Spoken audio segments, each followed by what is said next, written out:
আসসালামু আলাইকুম। আমি প্রথমেই গরম গায়ে কোন বাংলা দেওয়া আছে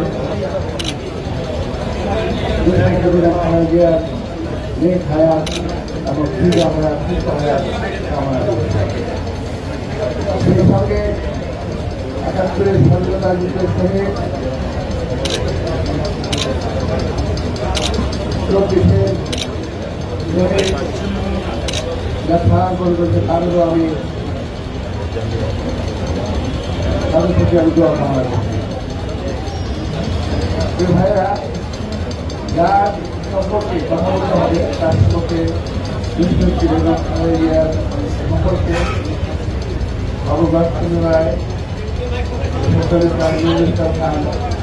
ভালো বলেছেন। আমি একটু কিছু বলতে পারবো না, বলতে চাইও না। তবে একটি কথা বলবো, দেশ নেত্রী বেগম খালেদা সারা বিশ্বে নেতৃত্বে দেশ নেত্রী বেগম খালেদার উদাহরণ এক সময় নিয়ে মাত্র তার কোনো উদাহরণ নাই। উনি একজন গৃহবধূ থেকে যেভাবে রাজপথে নেমে এসে জনগণের কাতারে থেকে সকল মানুষকে সঙ্গে নিয়ে সংগ্রাম করে দেশটাকে দলটাকে এগিয়ে নিয়েছেন, এটা ভাষায় প্রকাশ করা যাবে না। এখানে আপনারা অনেকেই ওই সময় ছিলেন, আমরা সবাই খালি ছিলাম, অনেকে ছিলেন না করে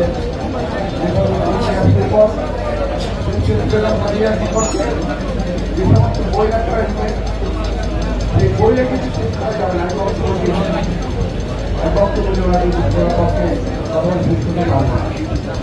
একটি কথা আমি বলতে চাই,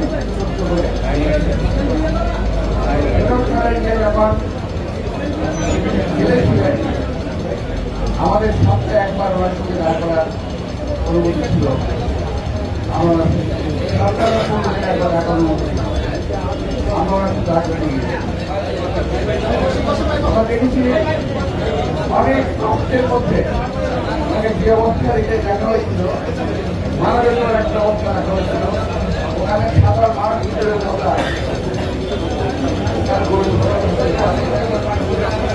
এমন অবস্থাকে রাখা হয়েছিল। আমরা চেষ্টা করছি বাইরে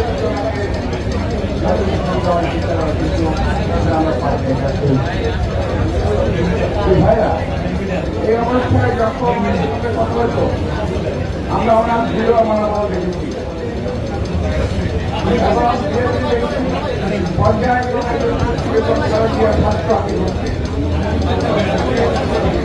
আমরা বুঝতে পেরেছি ওই সময় ছাত্রদের সঙ্গে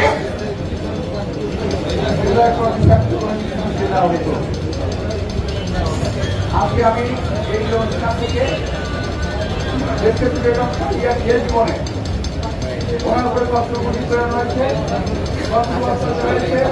তারা কারা এর সঙ্গে দায়ী তাদের সকলের একটা বিচার করা উচিত বলে আমি বিশ্বাস করি।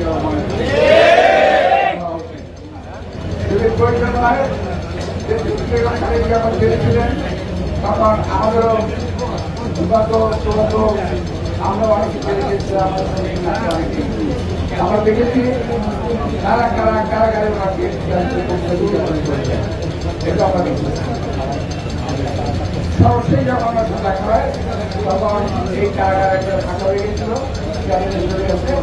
এবং এটা একটা পরিত্যক্ত একটা এলাকায় ওইখানে দেখতে বেগম খালেদার ঘরের মধ্যে কিছু দৌড়াদৌড়ি করতো, পোকামাকড় দৌড়াদৌড়ি করতো এবং কয়েকজন উপরি জেলার সুপারের কথা আমার মনে আছে, যারা তাকে কিছুটা সন্দেহ করার চেষ্টা করেছে, শাস্তিপ্রাপ্ত হয়েছে। আবার তারা অন্যায়ভাবে তাকে ছাদের উপরে সাজা দিয়েছে। ভাইরা দেশনেত্রী বেগম খালেদা জিয়া একটা অত্যন্ত দুঃসময়ে বাংলাদেশের জনগণের পাশে দাঁড়িয়েছিলেন।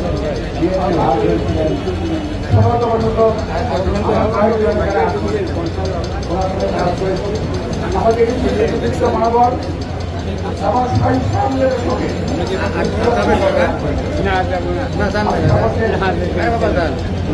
কর্মীদের দেশের বেগম খালেদা ভালোবাসার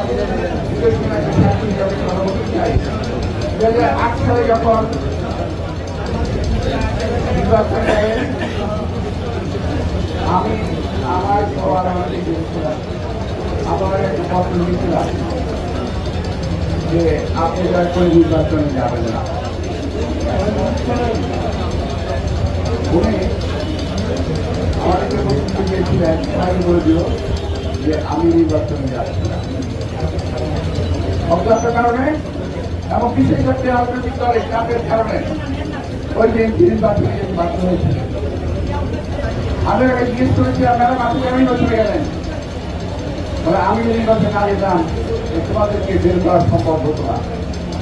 এগুলো তোমার স্পষ্ট উত্তর ছিল না।